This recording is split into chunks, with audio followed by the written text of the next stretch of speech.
How much does an ounce weigh? Sounds like an easy question, but before we can answer it, we need to study a little metrology.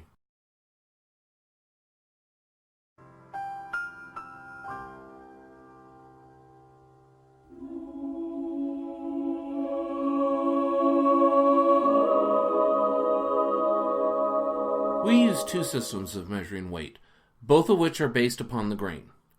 The one we use for precious metals is the Troy system, where each ounce is 480 grains. The measurement system for everything else is the avoirdupois, or the English, but we'll call it the standard system because that's what you'll see on eBay.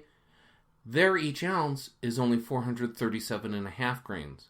So a Troy ounce weighs more than a standard ounce. Complicating this is the fact that a Troy pound is 12 Troy ounces.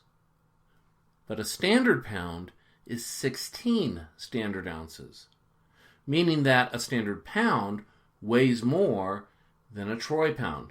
So there's your answer to the question at the beginning of part 1. An ounce of gold weighs more than an ounce of feathers, but a pound of feathers weighs more than a pound of gold.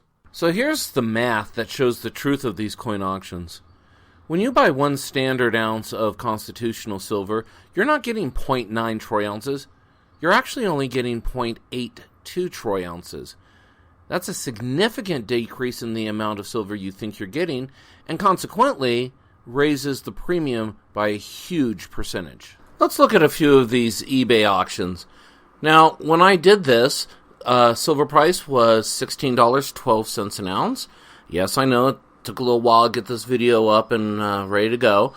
So we look at this first one, 1 standard ounce, 90% silver, $16.50. So it looks like a slight premium. Yes, it's 90% silver. Silver's trading at about $16.10, $16.12, $16.15 an ounce. Does not look like a bad deal, does it? But wait a minute. This is a standard ounce, which means it's only 82% silver.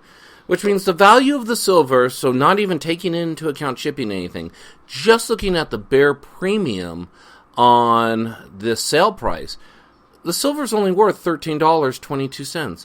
So you're paying over $3 premium for less than an ounce of silver, and that's constitutional silver no less. This one's a little trickier to read. At first we see that it's 4 ounces, so maybe we naturally think it's 4 Troy ounces, but then in the condition, it reads a quarter pound. Well, how can that be? Because if there's 12 Troy ounces in a Troy pound, 4 ounces would be a third of a pound. So the only way that this works is if we're talking about standard ounces, because then 4 standard ounces is in fact 1/4 of 1 standard pound. So now that we're reading this, we can look at it at a whole new light. 4 ounces of constitutional silver is not what we might think as 3.6 ounces of silver. It's actually 3.28 ounces of silver.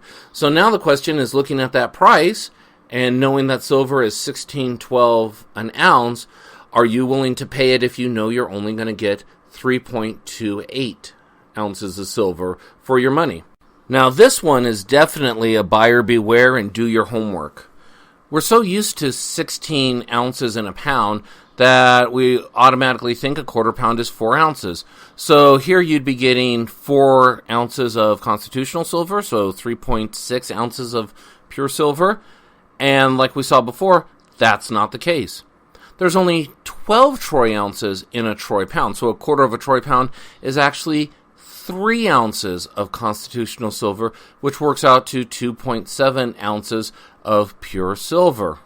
This one's interesting because it doesn't tell whether it's standard or Troy. Now, there's a few reasons I think this is a standard ounce being described, not a Troy ounce. One is 8 ounces makes a lot of sense in the standard system, not so much in the Troy system. Reason being, 8 ounces is half of a standard pound.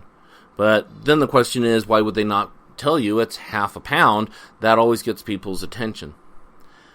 Second reason is because people tend to work in standard ounces, and we would love for everybody who works with silver coins and silver to realize there's two different systems, but this is eBay. Maybe the person just does not even realize there's a separate system for working with silver and silver coins called the Troy system. They're just going with what they know.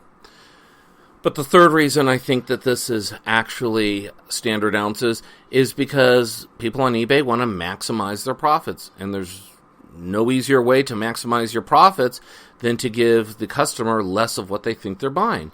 And remember, if these are standard ounces, you're only going to be getting 82% of an ounce of silver, as opposed to the 90% per ounce of silver that you think you're getting. So what do I do in a situation like this? I simply email the seller and say, are these standard ounces or are these Troy ounces? And I know you're going to be very, very surprised to hear every single time I've done this, they respond, standard ounces. There we go. Some of the things to look out for on eBay auctions on coins. I hope this helps you next time you're cruising around eBay looking for some great deals. And please, below, tell me about some of the deals you've seen that are complete scams on eBay. Until the next video, this is Drake Savory, signing off.